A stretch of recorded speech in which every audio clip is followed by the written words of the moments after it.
When I was 2, I saw Neil Armstrong walking on the moon. I was in Yorkshire in England, and my father took me outside and said, pointed up to the sky and said, Neil Armstrong's walking on the moon. And I saw it on TV. I couldn't understand how he could be on TV and on the moon at the same time. I was always an avid reader as a child. The first book I ever read was The Time Machine by H.G. Wells. I think I was about 7 or 8 when I read that, and I moved on to War of the Worlds. I would build spaceships in my back garden, and I would spend years having adventures flying through space. Someone loaned my mother a 8mm camera, and I took it out and started filming things like helicopters and little movies, little adventures. Then the day came when I saw Star Wars, and to see a movie like that really just opened my eyes to the whole world of movie making. So from that point on, I was always building model spaceships and putting them on camera, even to the point of going to film school.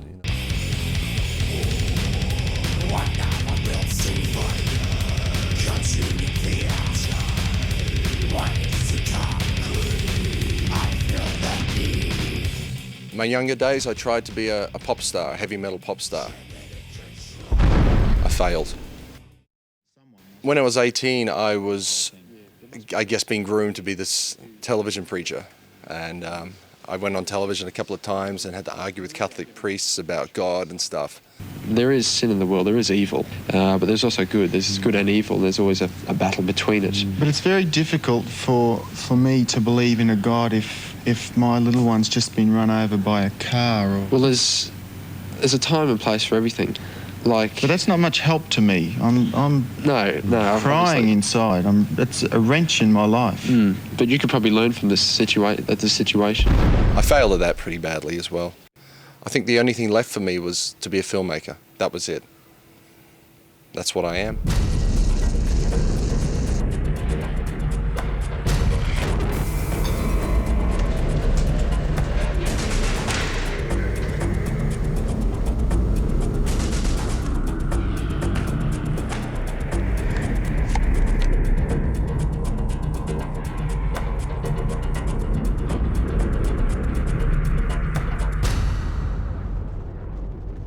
I always have this thing, it's very hard to get lightning on camera, and so I really felt it was, if we get lightning on camera, it would mean it was a good shoot.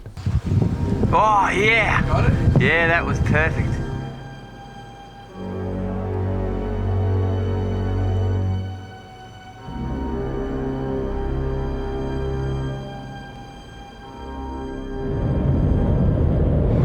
I'm only a director at this point, but it looks like I'm taking over as producer. I was one of the producers.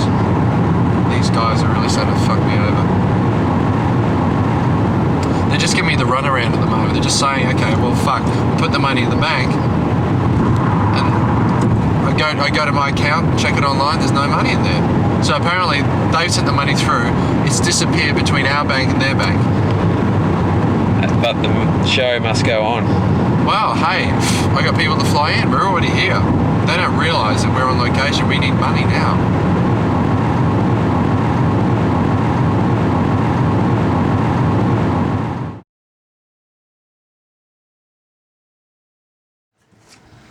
Now here we are having our production meeting the first day. We're wondering if this is a bad omen. There's a beautiful dust storm kicking in. As soon as everyone else sort of flew in, I flew them straight out to this little saloon, and that night this terrible storm came in. And prior to shooting our first real shot of anything, we really needed a costume for Usul. We got the usual thing, army boots, black army fatigues. I found this nice sort of combat jacket, and we just sort of put together a little outfit for Usul. And here's Blake, dressed up in his black outfit for the first day, and he's got his gun. Wants a couple of photos, so I took a couple of photos at the hotel, and then he decides to go walking around, and, you know, I don't know what he was doing. There was only 4 or 5 minutes involved with standing out in the car park in the sunlight, getting a few shots. Suddenly he just races back inside and closes the door, and so what's going on? I peer out the window and there's cop cars turning up. After the third car arrived, doing a sweep of the car park and banging on doors, we made the connection that perhaps looking like a paramilitary terrorist at a suburban hotel was probably not a good idea. Every day from that moment on, cop cars were turning up and just watching. I think they were concerned that, terrorism had arrived. Because I'd worked with Neil as a makeup artist, on so many different jobs, and when he called me and said, look, I've got this film I really want to do, we need to go to America. And I said, yeah, that'd be great, and here I'm thinking makeup process the whole time. And he said, well, no, I actually want you as the lead.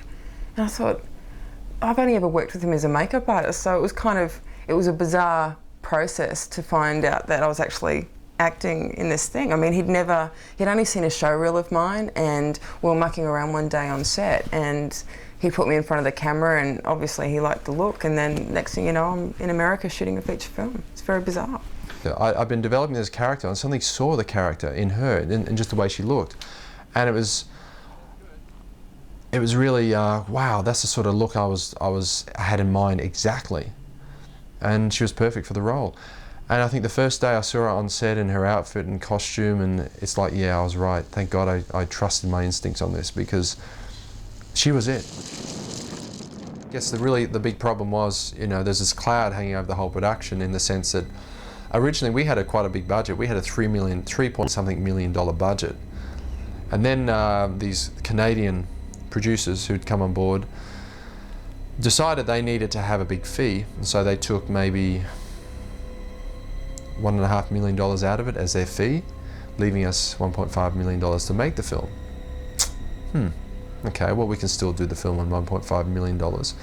Then they came on board and started saying, okay, we've got special conditions about this, this, and this. We want, one guy wanted his cousin in the film in a certain role, it started getting a bit silly. I said, well, have they acted before? Neil was waiting on some funding, which he'd been arguing about on the phone for quite some time with the finances. He'd been paying for everything out of his own pocket, and basically we were living on a budget. I mean, the food for the day was like a 79-cent taco for morning, lunch and dinner.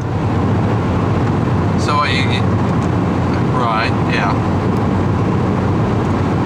So you want another $100,000 for that? So you're going to take more money for the budget? No, hang on. We're already under our budget, It's already going to cost us more than what money you're giving us. So you want to take another $100,000 out of that. The hardest thing was the responsibility. I take my responsibilities very seriously, and I was stuck in a foreign country. Well, it's not really foreign to me, but it was still a place you're out of your own world. And I had to basically financially care for these other crew people. And that was hard, because I was playing the parent role.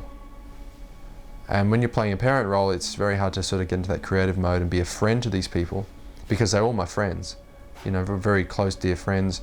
But suddenly I was separate from them. And in a way that was pretty heartbreaking, because these were, people I'd known and loved for many years. But I had this position of, God, if I'm not tight with my money, if I'm not careful with how I spend the money, I could leave these people stranded here without any food or any way of getting home.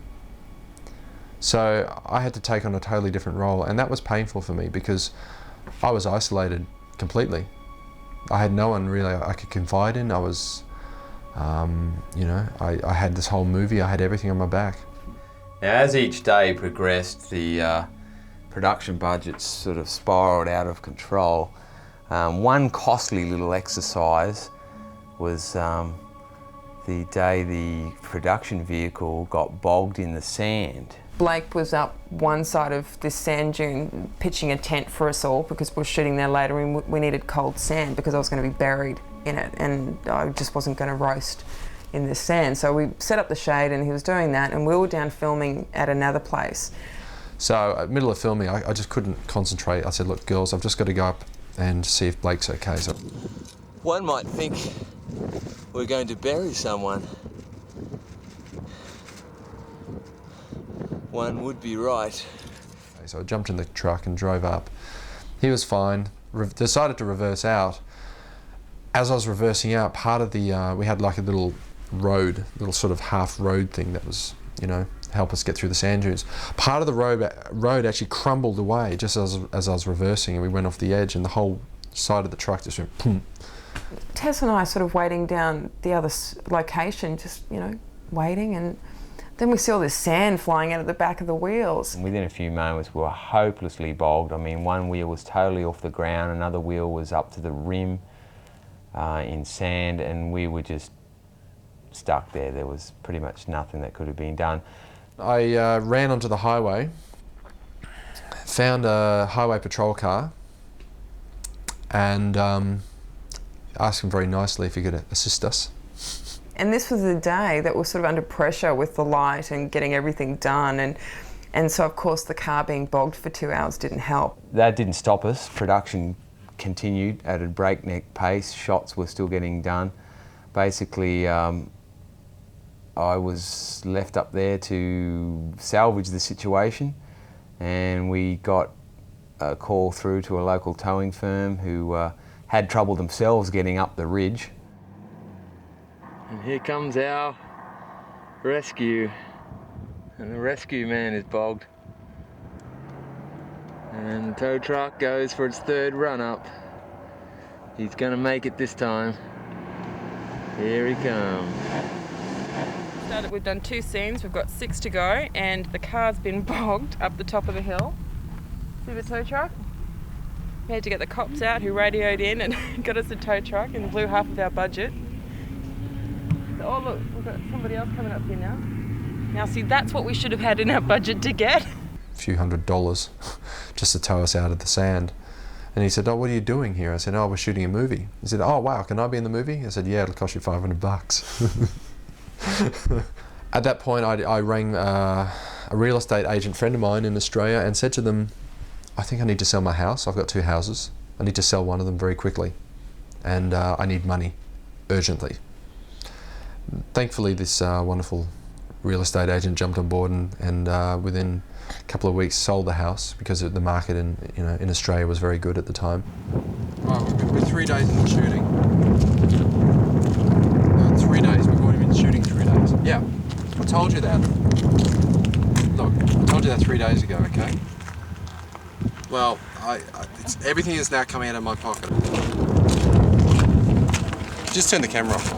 Just tell him to get his fucking ass out of here, right? No, it's bullshit. Well, 1 minute we got $3 million, next minute we got $1.8 million, then I'm asking for $300,000 and you're telling me some bullshit about the stock market? You don't have your money in stock, so what are you complaining about? Well, they're gutless little assholes, okay? Tell them to get his shit together now. Put the camera off. Tell them to get his shit together now. Sorry about that, girls. You alright? Yep. Just telling you where to go. Yeah, just... Oh, you're still rolling? Can you, I think we should just put the camera for a while, okay? Just... Off. Okay, take aim. Pull the thing out. That's it. Now careful, really careful. Recoil. Okay, get it working. It's not working. Fight the gun. Get frustrated with the fucking thing. Bang it. That's it. Okay, hold it. Now careful aim.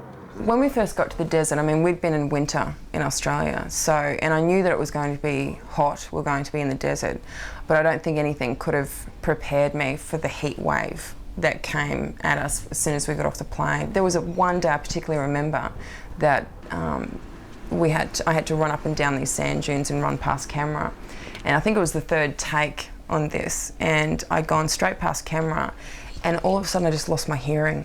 I was just about to pass out. I thought, I'm going to die. This is the day I'm dying. I had no idea that it could actually be so hot.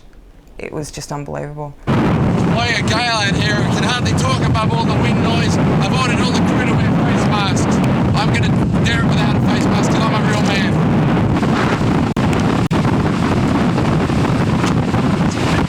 There was a particular time in the desert when we were filming, and it was at the end of the day.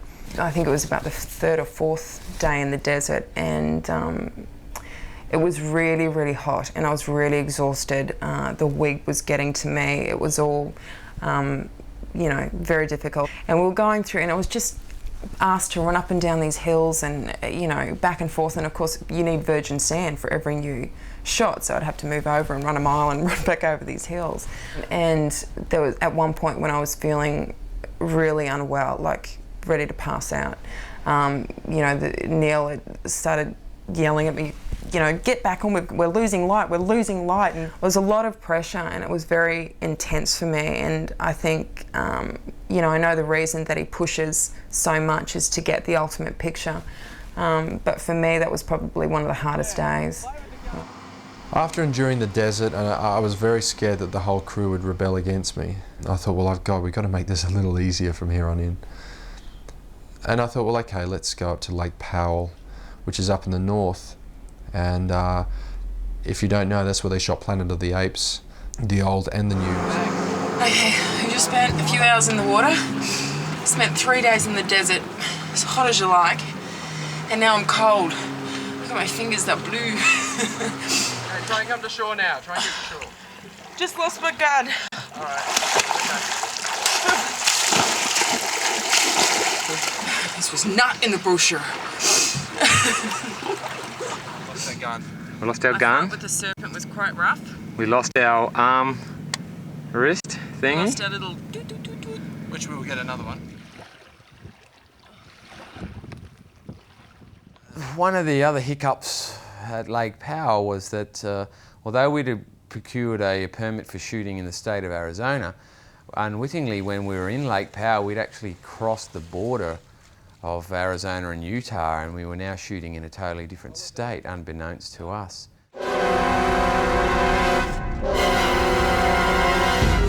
Next thing you know, a park ranger pulls up and starts having a go at Neil about, you know, permits and all the rest of it.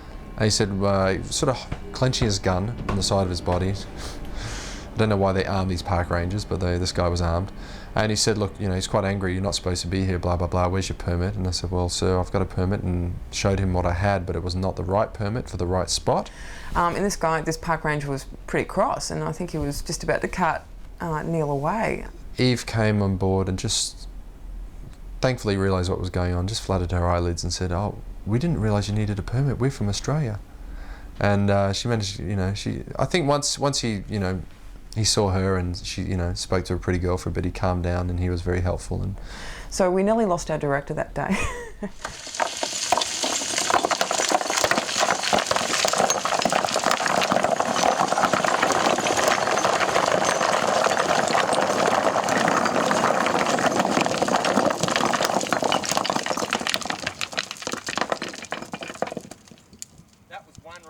The shot called for a few pebbles to roll down a hill and then perhaps a few larger pebbles, culminating in a boulder slide of epic proportions.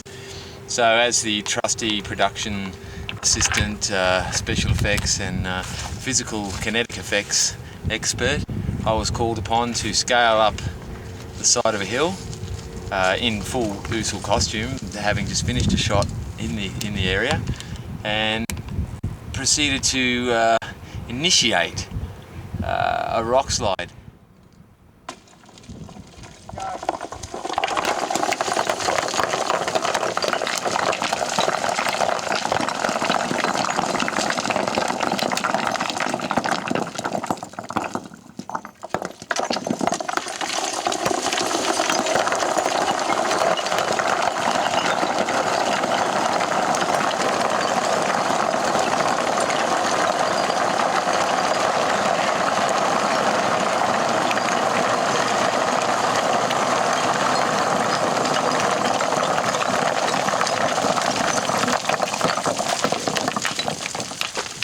Oops.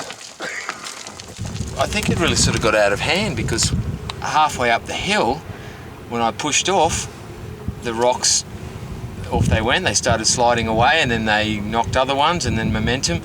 And basically half the side of the mountain started coming down. Now at this point I was halfway up the said mountain, and as I was climbing up and looking behind me, the rocks falling away, the momentum of them falling away was actually catching up to my altitude on the mountain, so I had to keep going higher. And as I went higher, the rocks below me just kept falling and falling and falling. yeah, it was quite huge, and there's this incredible echo that just went on for miles. This big giant dust cloud, and I thought, oh my God, I really hope the owners of the quarry don't hear this. But I thought, right at that moment when I started filming, I kid you not, the camera stopped just as the landslide had started falling. So I was like, shit, Blake, we need to do this again.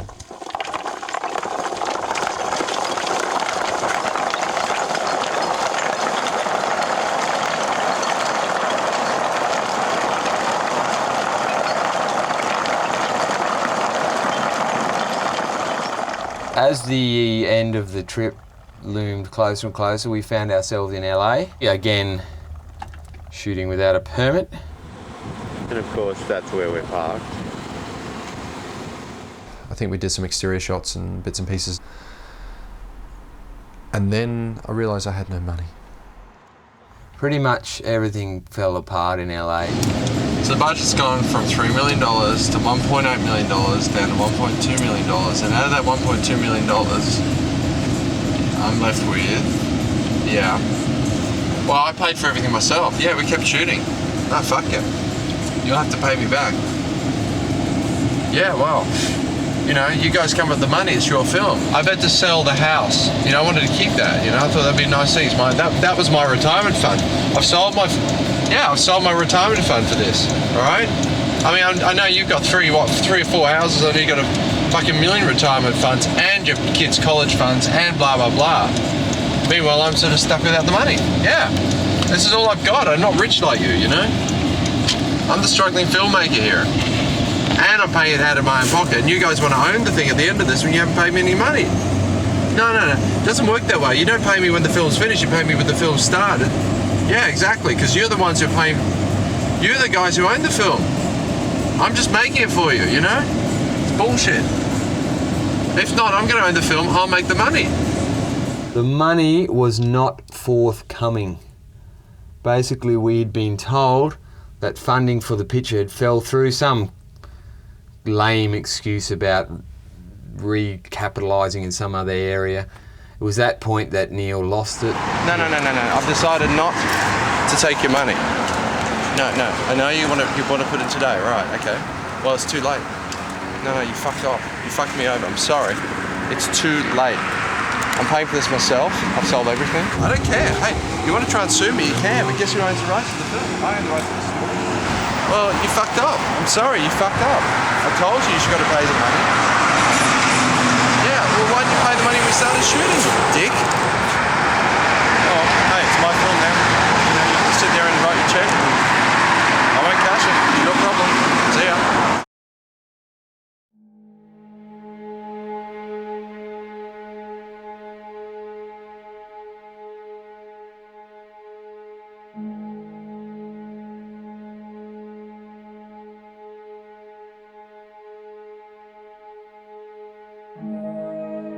In a way, it was a lot easier to do the movie back in Australia because suddenly we were surrounded by a whole infrastructure of crew and people and good experienced people who I'd worked with before who knew what they were doing. In America, it was just like a skeleton crew and, you know, fighting the forces of nature every day.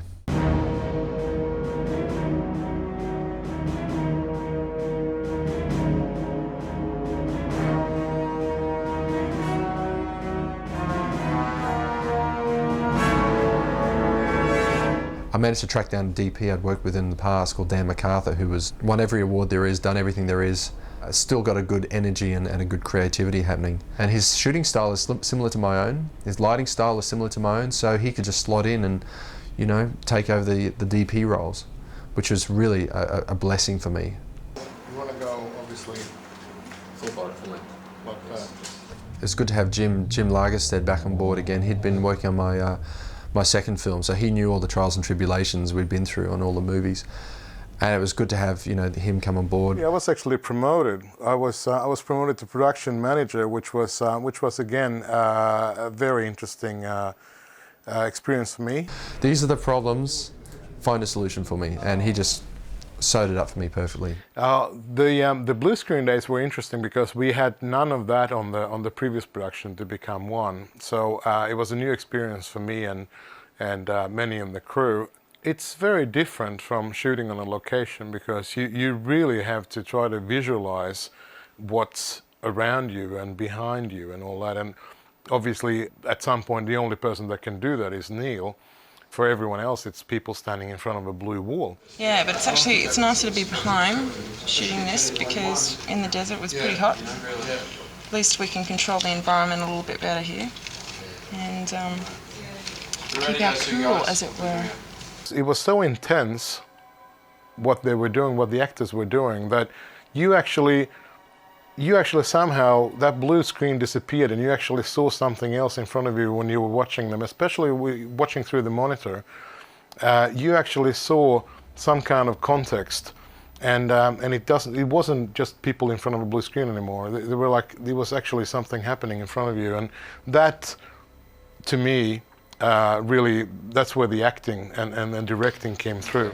You look to me. Remember that line we practiced? When are you coming home? Okay, that's all we got to do. It was a good day. My own daughter did a cameo in the film. Again, she was also in my second film. And she did a remarkable job. I mean, I know she's my daughter, but she did it perfectly and I was amazed. Not amazed, I'm not surprised, but I was pleased to think that she did me proud.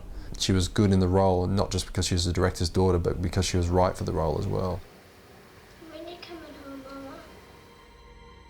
Neil had basically gotten some funding together, and we went to possibly the most expensive location of the shoot, a full-size battleship berthed in a dry dock harbour in the Maritime Museum. It was costing me $800 per hour for this place. So every time something went wrong, in the back of my mind it's like, shit, there's another, few dollars out of my pocket, or, there's another meal I won't have. I'm on, please. I'm on, please. One of my favourites, I think, for pure joy and entertainment would have to be when Mara and my character had to pass each other in a very tight, confined space, and I had to deliver a line to her and be all terribly serious. And Eve, the lead actress, and I know each other offset. So we were all good, we're very professional people, and you get into the moment and, you live truthfully, and she keep it real, and she stood in front of me, and the next thing you know, we were just snorting and laughing like 15-year-olds at our first disco. Colonel. Not too far. Colonel. Colonel.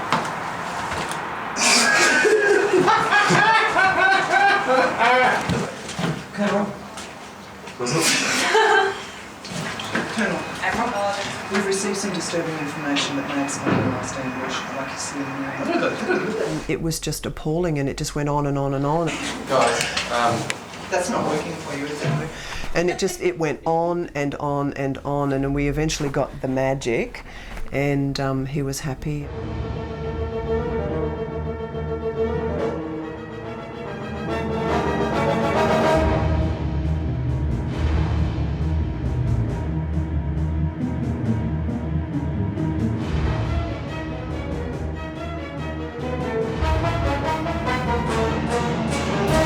action. We were in the bowels of this ship in the engine room, and we had our DOP, our sound guy, lighting. We had Blake and I filming in this, plus our director, and it was so small and cramped. And there is this little claustrophobic issue that I have, and it was really hot. We were in our full black outfits. The lights were on us. That was a very intense day. Although we were paying $800 an hour to be there, this museum was still open to the public. So there we were down in these cramped conditions in this engine room shooting the escape pod scenes when tourists up 3 or 4 decks above were in the control room pulling levers and ringing bells. I remember that every 5 minutes it seemed that this massive clanging was ringing through the bowels of the ship as some little kid be up top in the control room pulling a lever. Here, are we? Hello, Dan, can you hear me? We've lost our DP. Hello, Dan. There's another one here. Hello, can anyone see Dan? Is he around?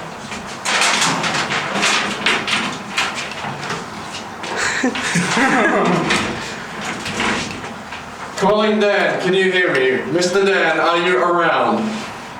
Please come. Where the fuck are we? Captains. We're on board the. Oh. Please come to the steering wheel room.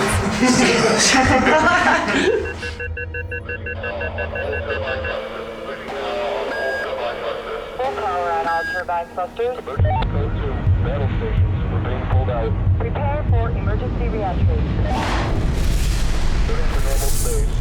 Scan the area. Reverting to normal space. Scan the area. I guess the interesting thing about my life is that my father was always a sea captain, and I spent many of my childhood days aboard a large ship, something like this one here. And it was such groups like this that inspired me to really show the inside of spaceships as being much more realistic and technical. I'm not really into the concept of spaceships being full of bright, shiny things. I think real spaceships in outer space would have much more machinery like this. I guess there's always a sense of danger when you're on board a ship because there's no sense of being able to call upon your allies or anyone to help you if you get in trouble. You're really on your own, and it can be a very lonely place. So like in outer space, you're just looking out into the expanse of nothing all the time. Outer space now is the ocean of yesterday. There's that sense of discovery, the sense of meeting new people and, you know, possibly being attacked by them and killed by them. At any second, you know, a storm could come up. You can be invaded by pirates, which does happen a lot, especially aboard a ship like this. In case you see any small boats coming alongside, because there's a fair bit of money on here. This is just as a warning in case they come too close and in case their intentions are not legal.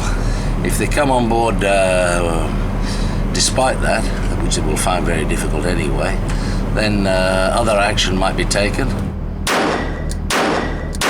if you read the books on the pirate attacks, there are more pirate attacks occur in these waters around here, around Singapore Strait, Malacca Straits, around Indonesia, than any other part of the world.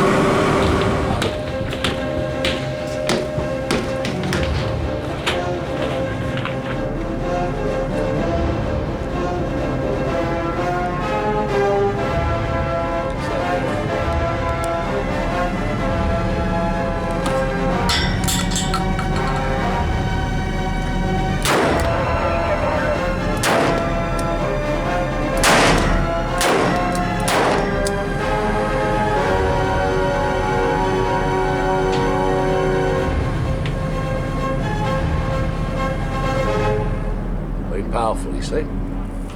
They came alongside the ferry while it was in position and tried to get on board, but they couldn't. We're a casino ship, and people assume that we have plenty of money on board. However, being a high-sided passenger ship, it's very difficult for any pirates to get on board. Problem solved. Yeah, no worries. Everything fixed now. They go to prison, maybe, or maybe it's execution. I don't know. Who knows what the penalty for piracy is around here?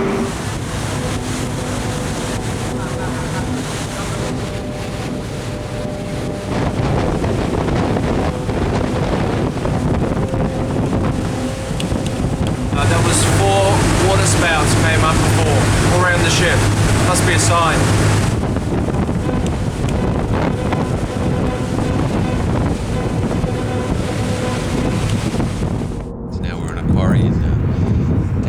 Gold Coast, local area, and we're seeing Neil's passion for filmmaking in progress here today as he throws himself into the role of director, producer, writer, main antagonizer of the project. You need to hold it somewhere when you shoot, you know? Yeah, underneath's better. Underneath. You can't really rely on that not to break off, so see how it's okay. So don't actually think that that's an actual handle. It just vibrates like this. Or whatever, but you know, yeah, true. I have to say that the whole time that we were travelling around America with all these different, like, completely adverse conditions, like the deranged cultists chasing us, the police thinking we were terrorists, the sandstorms, the extreme heat, everything that went on over there. He was the coolest cucumber. He kept everybody really calm, and I think because he is so in love with what he does that it just keeps everybody energized all the time and keeps everybody loving what they're doing. And I've got to say I really appreciated that about him. There will be contact, but I promise. Yeah, did you want to kind of I mean, put it away or just basically stand? She just stands here, and what are you going to do? Lift your arm up. Some of the gun on, yeah? And go like this. Whack it down. In slow-mo though. Okay. In slow-mo. Okay, so just lift that up. Slow, that's it. Bang. Bang.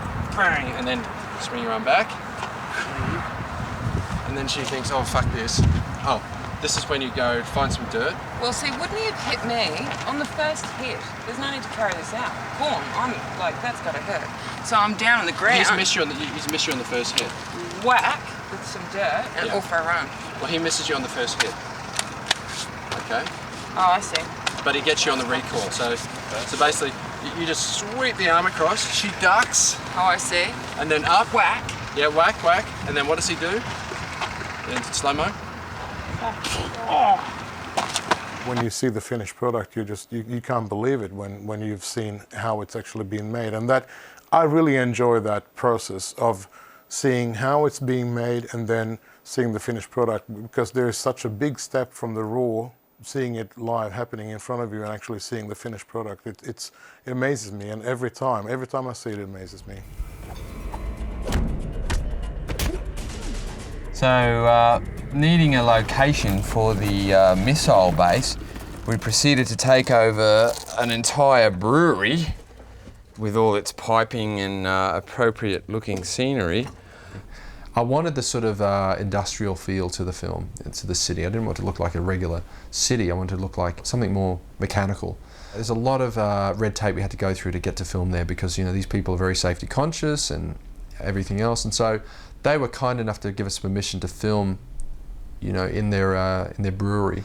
So we all had to wear a funny little yellow vest. It looked incredible. The lighting that Dan came up with and the shots were just amazing. And yeah, we had to put effects on later to enhance it, but it was an amazing place. As we got to some of the last shots at the brewery, it was a pretty grueling day, and the last shot we were getting in the can before we lost light was very crucial that we got that shot because we weren't able to really come back and pick that up. And this was Usul's death scene, Mara's confrontation, basically a pretty heavy sort of emotional shot, but physically very taxing as well. And just before the final take, I think just on the final rehearsal, Eve managed to quite seriously pull a ligament or sprain her leg quite badly, to the point where she really wasn't able to walk for long. Throughout America, I was always aware of injuring myself because we're in such an isolated location, and considering all the action that Mara had to go through, I really reserved energies and was always cautious of where I was going. And I ended up, running up cliffs, jumping off cliffs, diving into the ocean, being buried in sand. I was covered in bruises, and one particular time from my a belt, my gun belt that I wore, I was getting bruises from my gun hitting it, and all sorts of things went on. And then we get back to Australia and I'm running along a tarmac and I actually injure my leg.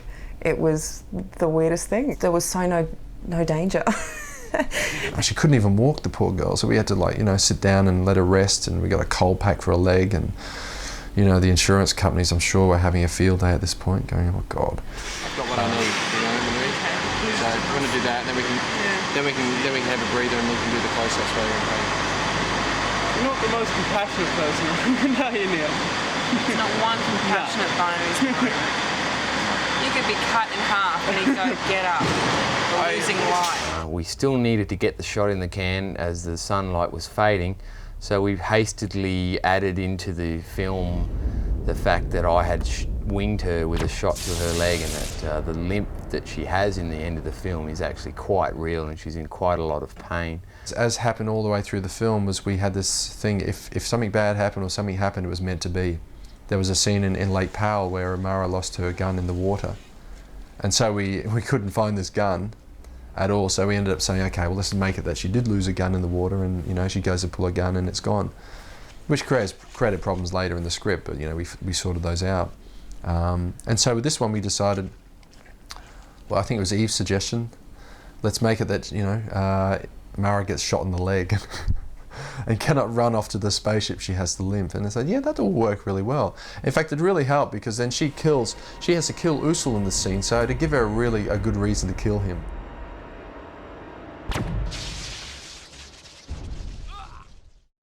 Mara was sitting inside a Nazi bomber, which, you know, had been put into this museum, and of course we're going to mat it up and it's all going to look different at the end of the day. We just wanted to use the cockpit part. Watching the missile, suddenly it accelerates, you get pissed off. They had military tanks, and I love military hardware like tanks and planes. It looks cool, and if you're a kid, it's great things. You know, it's great fun to play in. So we were just playing for real. I mean, wouldn't you just like to have your own tank and get inside and have it turn it into a spaceship and fly through space and, you know, do all this stuff inside and put weird lights in? And that's kind of what we did. We got a special camera to film inside the tank, and yeah, we made this sort of spaceship out of it. It was just so cool. They're good times. These are good times to have, because it's not every day you can try and, you know, do the inside of a spaceship and fly through and have adventures in space and shoot up, you know, other enemy vessels, and you can't do this in normal life. So it's just cool to be able to just jump on board and recreate some new reality. So yeah, it was a fun day at the War Museum. I had a blast.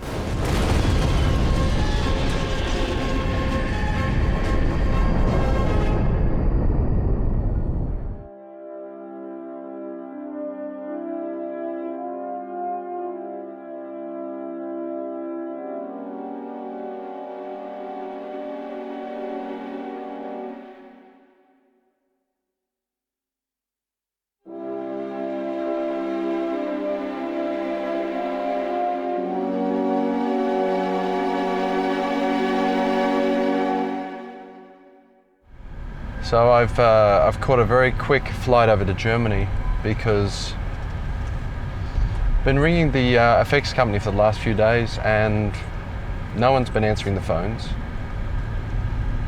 They've not been answering their emails. I've managed to make contact with the receptionist and she's told me things are not good. They've officially closed their doors, and come Monday, everything they own is going to be seized, including all the tape stock, all the footage, basically all of my effects footage from the film is also going to be seized. We're about to do something illegal, and I have no qualms doing this because something of mine is inside this building. I'm going to find a way in right now to try and get it. It's a little bit quieter now, so I'm going to try and sneak in and let's hope no alarms go off.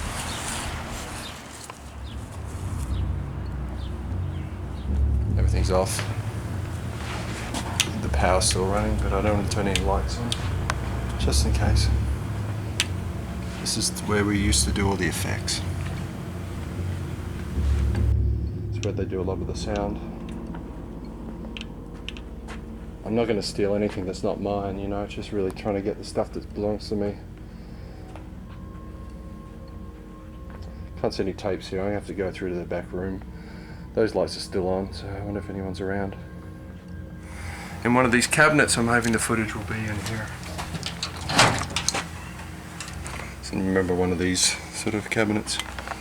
No. It's going to take me a while to find what I need. I hope these people have been really good with their filing.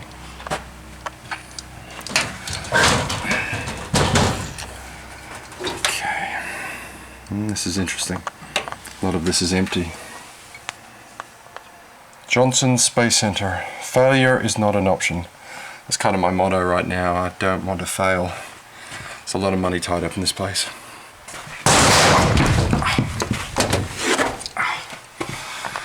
Second time I've done that. Guess I've got to stop playing with this camera. Shit.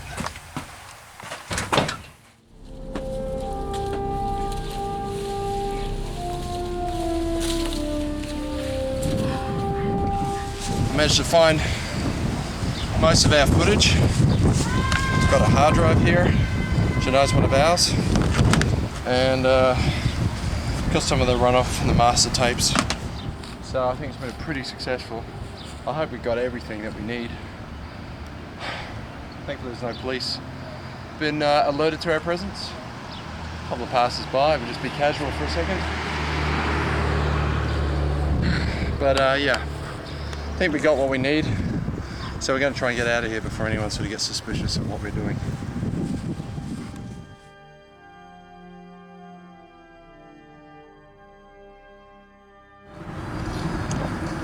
He's decided to do a bit of a runner, and we're chasing him through the streets of Germany, and it's he's already sort of broken a few rules, sort of weaving in and out of the traffic. Nearly had a car accident a couple of times, and he's basically just got in his car and started driving off, and we're trying to catch up with him because he's got a Mercedes and he's been weaving in and out of the traffic a lot, and it's kind of hard to keep up with him on these little country German roads. We got caught behind a couple of vehicles, and he's basically gone, but I think we know where he's headed, so we're going to try and we're taking a guess as to where he's gone. Klaus, ich muss meinen Computerfile fertig machen. Okay, ja? No, camera, no. Yeah. I guess with all the money problems, you know, the effects company going broke and everything else, I was left with very little money to actually do the effects for the film. So I realized, okay, I'll learn how to do it myself, and I'll buy the equipment myself, and, you know, put a few staff on to help me run this. And it basically came down to Neil Johnson sitting in a room for 2 years and just doing the effects, which is not fun. But I had a great time. That's the cool thing about it. And I was able to hide in Australia at the time because I guess that was the cheapest country I could find to live in for that 2 years. I would have to haul myself occasionally doing music videos, which is not a bad thing, give me a bit of a break, but pretty much did the effects myself, which is nice because you don't have to sit there and you know, go through like, you know, 10 pieces of revision. If you want to change something, you just do it. You don't even have to talk to someone. You make the change yourself, and you want to keep polishing, you keep polishing. It liberated me in a certain way. I was freed up financially to just do the effects as well as I could. I mean, of course, I'm nothing like Industrial Light and Magic. I'm just one man with a bunch of computers, but it was still nice that I could artistically try and explore this, and this was pretty special. There's one effect that I'm really proud of. Okay, in a lot of movies you see these shots where they zoom down from the planet to the person standing on the street. That's kind of a cool thing, but I mean, we see this all the time, and I was sitting there, I mean, I look at the stuff and I know they cheat. It's obvious. I mean, you have to cheat because it's such a hard thing to do. I sat down for a year in between doing the other effects, and I worked out the mathematics of actually doing a real resolution zoom in 3D. And it was mathematically, it was kind of complex because I guess I had to guess and fill in the gaps. I had to try and make a perfect parabolic curve. So, you know, we start off slow, we speed up, and then we slow down. And the reality of this shot is, it took me a year to do the mathematics, and I think then 3 days to actually render the effect. But it's actually a real resolution zoom. It's exactly how the shot would be if you really were flying out into space. And I think the first version went for like 4 minutes. That was a little too much. I had to speed it up a bit. But that's pretty much how it would look. If you really were flying all the way up there, there's no tricks, there's no cuts or magic stuff where you sort of have to blur stuff out and go through clouds. That's exactly how it looks. And the thing I like about this shot as well is as you're zooming out, you can actually see the places she's been. You can see the snowy mountains where she passed over before they crashed. You can see the desert area. And you can see just up ahead that she's going to come to some water. And even further south of that is the start of the city. And so it's interesting when you actually, you know, I've placed all this stuff in there sort of mathematically to make it look exactly like, you know, it really would happen. And that's the sort of attention to detail you can do yourself because, I mean, hey, you're not paying the bills of anyone, you know, sitting there for like a year working out the mathematics. You do it yourself in your spare time.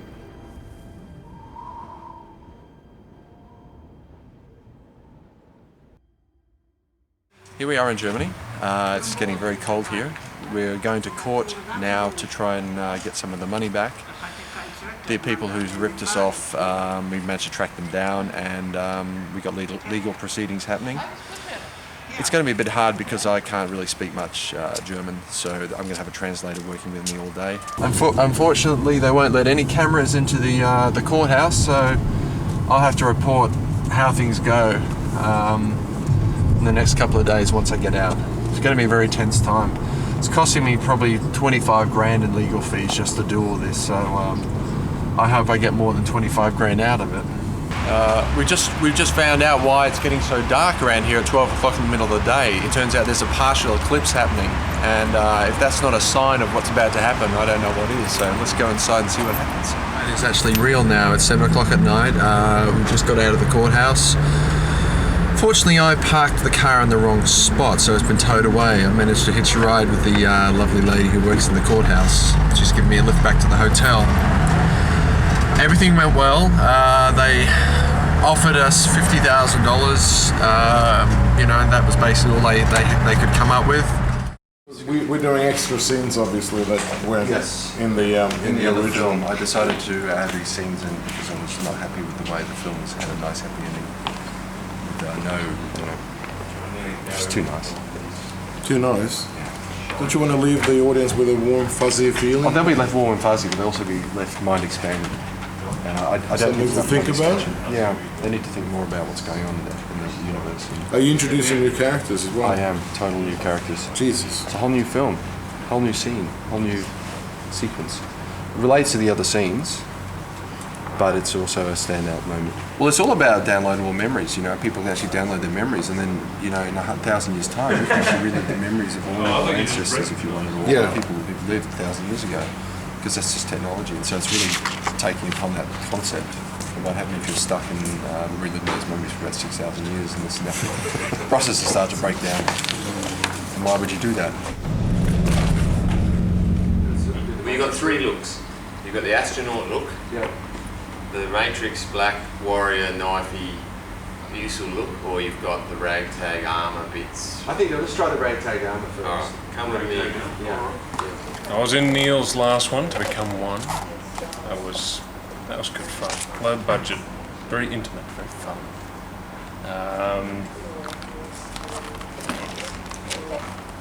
Did I borrow your hand for a second? Just corner of the.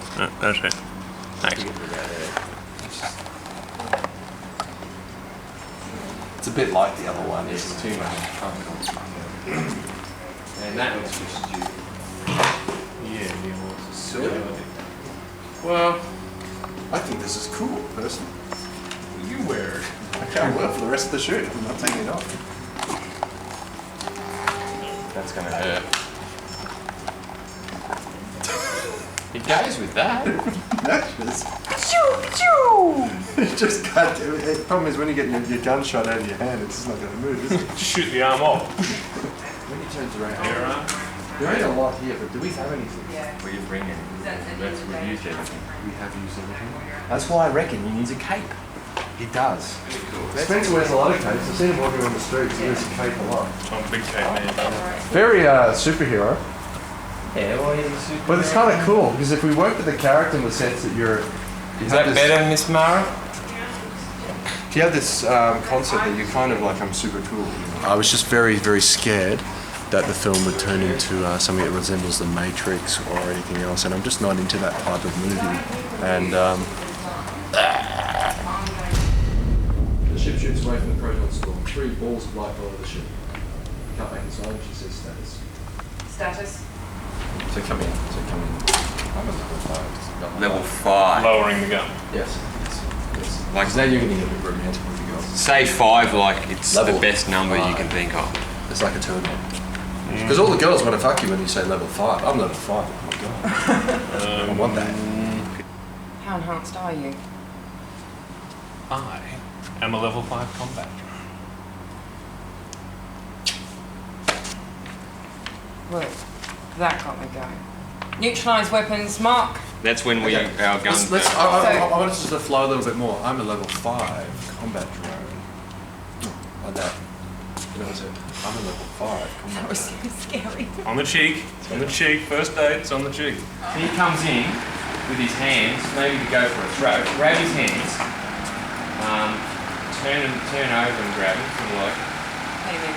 Yeah, and then like kind of you're holding him down and set him up for it. Don't just go cool. And show complete control. Yeah, so he comes in for that, grab him, and then once you've got his hands, go right. So you want it, and bring him down into it. I catch Just it. so it's not so quick. Yeah. Not only hold him, but kind of he's struggling, and you're like, he's like, and you're like bringing him down.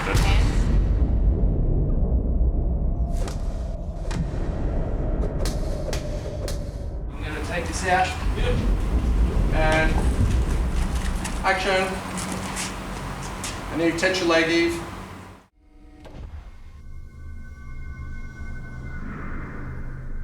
Intruder alert. Who are you? Are you addressing me?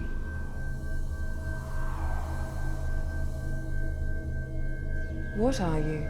We were the Watchers. The Watchers? Obviously through the film many times we had budget problems, which forced me obviously to replace one of the name actors in the film. But by the time we got to post-production, I was able to actually afford a couple of decent name actors. One of the actors was Ivor Franks, who's done a lot of different really cool TV shows and movies, and she was able to come in and provide the voice of the Watcher. We have hope. You must have the same. It's kind of a crazy thing for me to do. I mean, here's one of the most attractive women in Hollywood, and I'm the guy who comes along and gives her a voice role. So it's what we needed for the character of the Watcher. Needed a bit of authority, obviously a feminine touch, but you know, just something that was, I guess, unique and had something special about it. And she came in. We went to a little studio and recorded a voiceover. Did an amazing job. I'm Ivor Franks. I was the disembodied human, the Watcher. From an acting point of view, I thought that because she was a disembodied human and she was more superior intellectually, and the other characters that she was speaking to, she kind of was looking down on them because they didn't understand the way of the universe and how things worked and what was supposed to happen. So I approached her as more of a superior being. I have the stored memories of 1,000 years of human existence. I will not sacrifice it. Ivor, that's such a limited perspective. Well, I think that honestly, people's memories are kind of geared towards what they want them to be. Because if you have two people who have the same story, the same experience, the memory of the story is going to be different. I don't think you could get an honest memory off a microchip. I don't even know if you could actually take a memory. If you could gain wisdom if the person was an honest person and they were honest with themselves. And you can always gain wisdom from your elders. Ivor, will I remember who I am?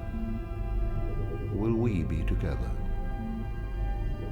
If you survive, remember me.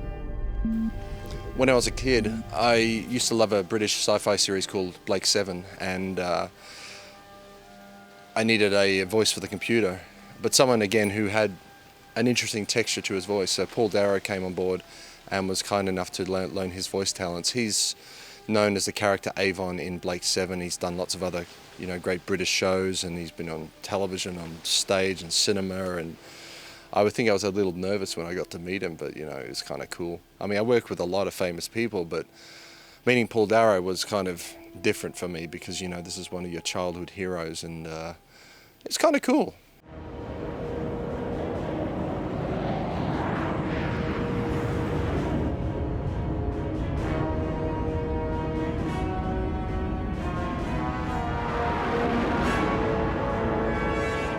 Well, I think the scale of the visuals needed something to complement it. It really needed a pumping orchestral score. Originally, we discussed something which is quite minimalistic, like lots of ominous drones, and they're still in the score, and that's the beauty of the score. It has its complexity versus simplicity. Maybe Neil didn't know, but I always had a big vision for the score, no matter what, whether it was going to suit or not. It was going to be a big score. That was simple. It changed in some ways. To tell you the truth, I probably cut back in certain ways, because for instance, when Mara's travelling through the desert, you needed to follow her solitude and needed to get into the character's head, as opposed to for the underscore, you definitely don't need anything complex and thrashing around. That's simple. I had trouble distinguishing the boundaries between when music stops being music and it's actually sound design. So a scene needs something, but is it going to be the drones that we'd discussed in the brief, or Are they going to be musical, or are they going to be done in the sound design? And more often than not, I kept the music going, which, right or wrong, whether they in the final product, sometimes it's cross-faded out, what have you, but it's a tough call working the boundaries. But yes, I did a tiny bit of sound design to that extent.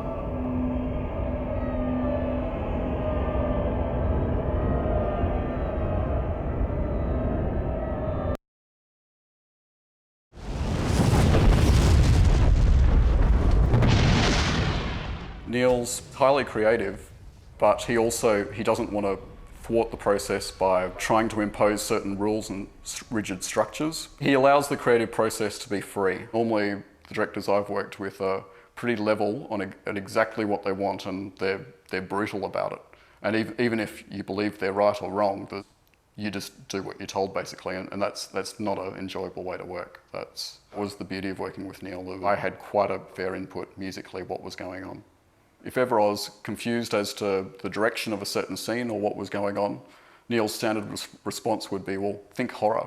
I just go, well, what? Hang on, it's not really a horror film, but so there are some dark elements to it, like especially a scene when Mara is in the desert and it's the night scene, and it's like a nightmare, basically. And there's lots of visions flashing past, and that's probably the darkest point, I think, within the score. I was always very scared with the soundtrack because I always felt that maybe there would be some, I would not get exactly what I wanted. But this is one of the few times I can honestly say that the soundtrack surpasses what I had in my mind. And I've worked with Owen now for 18 months, which really is, I guess, a good test of character. And there's not a second that I'm not in awe of what he does. And every time I hear the music, I'm still filled with the emotion today. I think it's the best part of my film, and I have no qualms in saying that, because I enjoy listening to that music soundtrack all the time, even 18 months later. So that's the true test, and if I had my time over again, I'd be choosing the same man right here. It's now October 2005, and I've just finished doing the sound mix tonight, and by coincidence, we have an incredible lightning storm happening, so it's pretty cool. 2 years doing special effects kind of rattles your brain. I just want to get out there now and have a bit of fun again in life and just enjoy myself and start writing the next 3 films. I can't stop myself. Once I do a film, I have to do another one. I have to do another one. And I'm kind of on this mission. I don't know what mission that is, but I just like making movies, and I just keep doing it and keep doing it until I get to the point where I've got all that out of my system, but I've got a long way to go. I'm so happy doing this. Nothing's ever made me happier making films. It's the best thing I could ever do in life. I mean, forget the girls, forget the money, forget the hot sports cars and everything else, and going shopping and buying nice clothes. It's all bullshit, because I make movies, and that's the greatest thing in the world. And I've been doing this for like 17 years. I was the youngest television director in Australia at 21. I'm now 38. I've been directing 17 years, and I wouldn't change a thing. The one thing that I can say about Neil was that he kept the balance the whole time for me, and I think that says a lot about a director that, is aware of the process of an actor, and considering that I was away from my partner and my son, which was the first time ever, I was battling a lot. I think Neil Johnson, as a director from this actor's point of view, I would have to say his drive and his focus. If you put it on a level of 1 to 10, give it 50. For many, many months and years, Neil was basically just his own man, and it was only him and basically his editing suite. And I would have probably given up myself. I have to take my hat off, for the stubbornness and the tenacity that Neil has shown. And I mean, he went to the extreme of selling his house to get more money. He went to a lot of expense to send an unknown actor to America and put all of his trust in that. And I think he's got vision beyond a lot of us to see what he saw. So I could have really crumbled many times. I had a lot of stress inflicted upon me by other people, and it would have been easy just to say, oh, fuck this, I'm giving up. Ultimately, because he has such a passion for what he does and in creating something and really wanting to tell this story, it kept me very enthused, and it kept me believing in the project the whole time. For me, this is always what I've wanted to do in my life, and I think the number one lesson I've learned is never give up. No matter what people do. I've had people come along, try to rip me off financially. People tell me that I don't have what it takes to be a director or anything else. people always try and put you down, and that's a very sad thing, especially in this country, because we've always got to be very positive. So no matter what people tell you, just never give up. That's all I can say.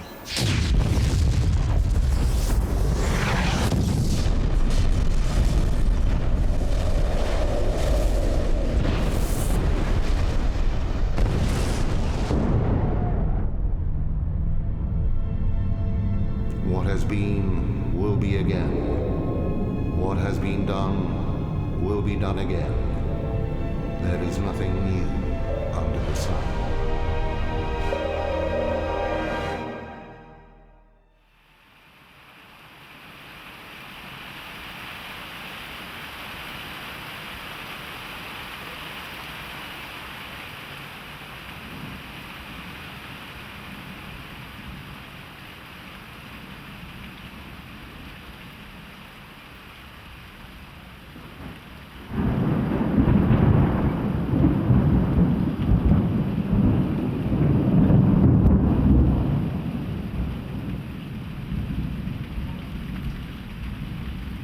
You know, people think we're faking this. What's that?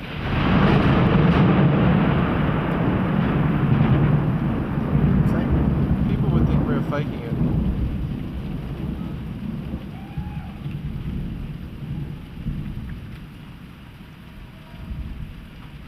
So now we got the end of the documentary.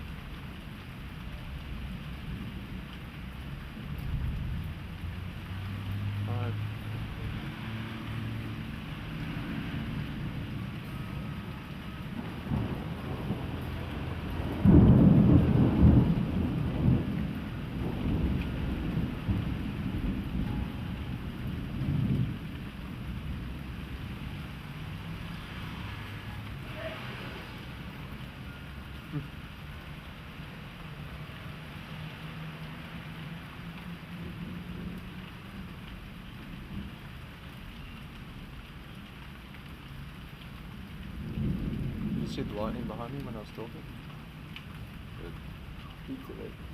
Wow, did you see that one? Yeah, Bolt. Oh yeah.